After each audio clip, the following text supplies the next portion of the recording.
আসসালামু আলাইকুম। আমাদের বাংলাদেশে এখন বর্তমানে প্রতিনিয়ত অ্যাক্সিডেন্ট নামক দুর্ঘটনা ঘটেই চলছে। এর কারণ কি?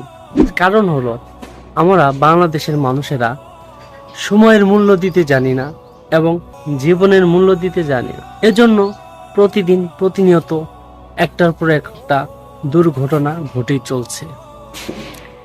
এটা থেকে আমাদের বেরিয়ে আসতে সব সময় অগ্রিম পদক্ষেপ নিতে হবে। আমাদের একটা সমস্যা কি, একটা ঘটনা যখন ঘটে যায়, ভাইরাল হয়ে যায়, সেটা নিয়ে আমরা ব্যস্ত থাকি।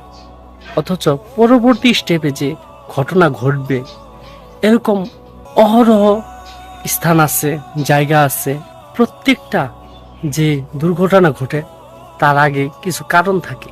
এই যে ফেরিঘাটের ঘটনাটা ঘটলো, এই ফেরিঘাটের চতুর্পাশে লোহা দ্বারা বা কোনো কিছু দ্বারা ব্যারিকেড দেওয়া যদি থাকতো, তাহলে হয়তো বা ক্ষতিটা কম হতো।